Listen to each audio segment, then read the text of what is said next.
샬롬 류 선생의 구속사 천국열차 유도순 목사님의 신구약 성경 파노라마를 낭독하는 시간입니다. 지금은 스바냐 파노라마 서론입니다. 요약 파노라마 주제 여호와의 심판의 날, 여호와의 구원의 날.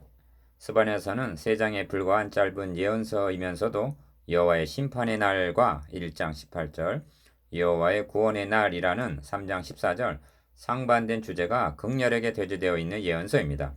여호와의 심판은 인간이 행한 죄, 특히 반역에 대한 결과요. 여호와의 구원은 전적인 하나님의 은혜로 말미암은 것입니다. 스바냐는 예레미야 같은 시기, 즉 요시야 왕 때에 스바냐 1장 1절, 예레미야 1장 2절 세움받은 선지자입니다. 요시야 왕은 31년을 치리했는데 예레미야가 요시야 왕이 말기에 세움을 받았다면 스바냐는 초기로 여겨집니다. 이때는 악명이 높은 할아버지 므낫세와 아버지 아몬의 폐역으로 인하여 극도로 타락한 시기였습니다. 스바냐의 제1성은 여호와께서 가라사대 내가 지면에서 모든 것을 진멸하리라 하는 1장 2절 심판 선언입니다. 내가 사람과 짐승을 진멸하고 공중의 새와 바다의 고기와 거치게 하는 것과 악인들을 아울러 진멸할 것이라 내가 사람을 지면에서 멸절하리라 하십니다. 1장 3절 이는 마치 홍수 심판 당시에 나의 창조한 사람을 내가 지면에서 쓸어버리되 사람으로부터 육축과 기는 것과 공중의 새까지 그러하리니 하신 창세기 6장 7절 선언을 연상하게 합니다. 이런 맥락에서 스바냐 선지자의 심판 예언은 예루살렘의 심판에 머물지 않고 이를 예표로 하여 지면에서 모든 것을 진멸하리라 하고 1장 2절 최후 심판을 내다보고 있는 것입니다.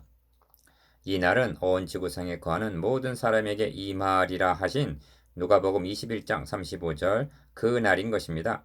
그렇다면 인간의 무슨 죄가 이러한 진노를 받아 마땅한가? 1장 이 점을 본문에서는 여호와를 배반하고 좇지 아니한 자와 여호와를 찾지도 아니하며 구하지도 아니한 자를 멸절하리라 하고 말씀합니다. 1장 6절 여기에는 두 방면이 나타나는데 첫째는 교회 내에 있는 여호와를 배반하고 좇지 아니한 자와 둘째는 교회 밖에 있는 여호와를 찾지도 아니하며 구하지도 아니한 자, 즉 대적하는 불신자입니다. 이 두 방면에 대한 경고가 교차적으로 나타납니다. 먼저 여호와를 배반하고 좇지 아니한 자란 어떤 자들인가? 이는 요즘 말로 교회에 나오지 않는다는 그런 뜻이 아닙니다. 이스라엘은 나라가 곧 교회인 신정왕국입니다. 그러므로 배반했다는 말은 하나님을 떠났다는 말이 아니라 아브라함과 다윗에게 세워주신 메시아 언약을 망각한 것을 뜻합니다. 그들은 열심히 모였고 예배를 드렸습니다. 제물을 드렸습니다. 그러면서 무릇 지붕에서 하늘의 1월 성신에게 경배도 드리는 1장 5절 혼합 종교가 된 것입니다. 이렇게 되는 원인이 어디에 있는가? 자기 중심적인 기복신앙이 이런 결과를 가져왔던 것입니다. 하나님은 그리스도를 통해서 천하 만민이 복을 얻으리라 하고 복을 주시려 하는데 저들은 우상을 통해서 복을 얻으려고 하는 것입니다. 그러므로 구약 교회가 우상을 숭배하다가 멸망을 당했다는 말을 여호와를 배반했다는 말을 교훈적으로만 보아서는 아니 됩니다. 이를 구속사의 맥락으로 보면 메시아 언약을 배신했다는 뜻이라는 점에 확고해야만 신약 교회도 정신을 차리고 복음을 보수하며 떠나지 않게 되는 것입니다. 그러므로 믿노라 하면서도 목적과 동기를 그의 나라와 그의 의, 즉 하나님 중심에 두지 않고 자기 중심적인 기복신앙에 두게 되면 마치 두 주인을 섬기는 것과 같아서 이것이 영적 간음이요 우상을 숭배하는 것과 같다는 점을 명심해야만 합니다. 그때 내가 등불로 예루살렘에 두루 찾아 무릇 찢기같이 가라앉아서 심중에 스스로 이르기를 여호와께서는 복도 내리지 아니하시며 화도 내리지 아니하시리라 하는 자를 벌하리니 하십니다. 1장 12절 이는 불신자들을 가리키는 말이 아닙니다. 눌어붙은 찢기는 떨어지지 않습니다. 믿어도 아주 오래 믿은 사람, 그래서 화석과 같이 된 사람들을 가리킵니다. 등불로 예루살렘에 두루 찾아라는 묘사는 심판이 빈틈이 없이 시행될 것을 나타내는데 알곡은 한 알갱이도 땅에 떨어지지 아니할 것이요. 아모스 9장 9절 반면 가라지는 한 알갱이도 예외가 없이 심판에 이르리라는 뜻입니다. 명심해야 할 점은 심판이 하나님의 집에서부터 시작된다는 점입니다. 다음은 여호와를 찾지도 아니하며 구하지도 아니한 자 6절 하반절 즉 대적하는 불신자들에게 진노가 임한다는 것입니다. 이 점을 2장 4절에서 15절까지 해서 상론합니다. 하나님의 진노가 두 방면으로 나타나게 되는 점을 사도 바울은 하나님의 진노가 불의로 진리를 막는 사람들의 모든 경건치 않음과 불의에 대해서 하늘로 조차 나타나나니 하고 말씀합니다. 로마서 1장 18절 죄에는 억만 가지가 있다 하여도 크게는 경건치 아니함과 불의 두 가지 죄뿐입니다. 경건치 아니함은 하나님과의 관계성에서의 죄인데 하나님을 인정하지도 않고 구하지도 않는 불신앙의 죄와 믿노라 하면서도 하나님의 언약에 성실치 아니한 시편 78편 37절 형식적인 신앙을 가리킵니다. 그리고 불의는 대인 관계에서의 죄인데 하나님과의 관계가 잘못되게 되면 필연적으로 불의가 따르게 되는 것입니다. 심판을 경고하시면서 두 번이나 질투의 불이라 말씀함을 유념해야만 합니다.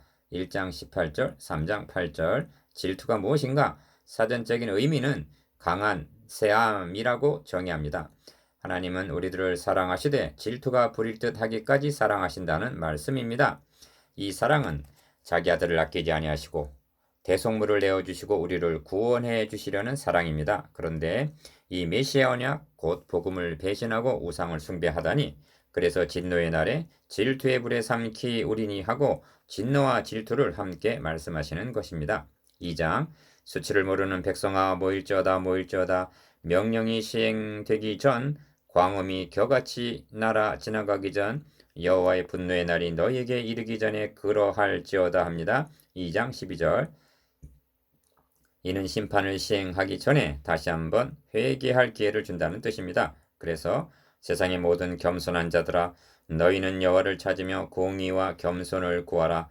너희가 혹시 여호와의 분노의 날에 숨김을 얻으리라 하는 것입니다. 2장 3절 그러므로 2장에는 유다 족속의 남은 자 7절 나의 남은 국민이라 하고 9절 남은 자가 있을 것을 말씀합니다. 3장에서도 너희 중에 남겨두리니 12절 이스라엘의 남은 자는 13절 하고 말씀합니다. 홍수 심판 당시에도 남은 자가 있었듯이 어느 시대를 막론하고 남은 자가 있게 하시는 것입니다. 이는 구원계에게는 하나님의 거룩하신 이름과 영예가 걸려있기 때문에 기어코 이루시고야 말겠다는 뜻이기도 합니다. 이어서 이스라엘을 대적한 열방에 대한 심판 경고가 나오는데 2장 4절에서 15절 이 열방은 이스라엘을 동서남북으로 둘러있는 이웃 나라들입니다.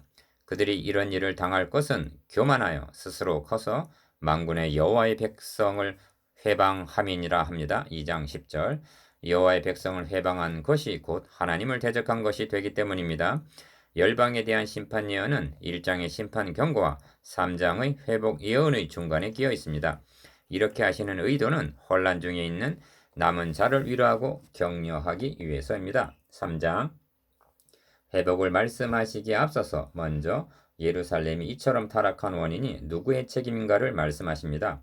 그 가운데 방백들은 정치 지도자들은 부르짖는 사자요 그 재판장들은 이튿날까지 남겨두는 것이 없는 저녁 일이요 그 선지자들은 유인이 경솔하고 간사한 자요 그 제사장들은 성소를 더럽히고 율법을 범하였도다 합니다. 3절에서 4절 이리하여 패역하고 더러운 곳 포악한 그 성읍이 화가 있을진저 합니다. 1절 솔로몬의 성전이 있는 예루살렘이 패역 더러운 곳 포악한 성이 되었다는 것입니다. 패역은 반역이고 더러운 곳은 창녀를 가리키고 포악은 백성에게 불의를 행한 것을 가리킵니다. 그가 명령을 듣지 아니하며 교훈을 받지 아니하며 여호와를 의뢰하지 아니하며 자기 하나님에게 가까이 나아가지 아니하였도다 합니다. 2절 이렇게 된 책임이 왕, 선지자, 제사장과 같은 지도자들의 책임이라는 말씀입니다. 3장에서 특히 주목해야 할 점은 세 번이나 등장하는 그 중에 거하신 여호와라는 말씀입니다. 5절, 15절, 17절 그러면 그들 중에 거하시는 하나님은 그들을 어떤 방도로 다스리시는가? 그 가운데 세우신 방백, 재판장, 선지자, 제사장들을 통해서 3절에서 4절 다스리신다는 점을 명심한다는 것은 중요한 요점이 됩니다. 이를 위해서 하나님은 사람을 지으실 때 하나님의 형상대로 지으신 후에 만물을 다스리라 하신 것입니다. 창세기 1장 26절. 그러므로 이들 왕, 선지자, 제사장은 메시아적 사명의 예표가 되는 인물들입니다. 그런데 이들이 역기능으로 행하고 있는 것입니다. 이것이 타락이요 반역입니다. 이제도 교회나 가정을 세우신 목사, 장로, 가장들을 통해서 다스리시는 것입니다. 그러므로 순기능, 즉 하나님의 뜻대로 섬겨야 한다는 것은 그곳에 하나님의 나라가 임하느냐 아니냐가 걸려있는 중요한 요점이 되는 것입니다. 내가 이르기를 너는 오직 나를 경외하고 교훈을 받으라. 그리하면 내가 형벌을 내리기로 정하기는 하였거니와 너의 거처가 끊어지지 아니하리라 하였으나 그들이 그 모든 행위를 더럽게 하였느니라 합니다. 7절. 무슨 뜻인가? 마지막으로 주어진 기회마저 거부하고 말았다는 것입니다. 그리하여 내가 지면에서 모든 것을 진멸하리라 하신 1장 2절의 심판은 불가피하게 된 것입니다. 그러면 인류에게 소망은 없단 말인가? 3장 9절은 분기점이 되는 말씀인데 우리 성경에는 나타나고 있지 않으나 그러나 하고 시작이 됩니다. 그러나 그때 내가 열방의 입술을 깨끗게 하여 그들로 다 나 여호와의 이름을 부르며 일심으로 섬기게 하리니 하십니다. 9절. 그때 내가 너희 중에서 교만하여 자랑하는 자를 제하여 너로 나의 성산에서 다시는 교만하지 않게 할 것임이니라 합니다. 11절.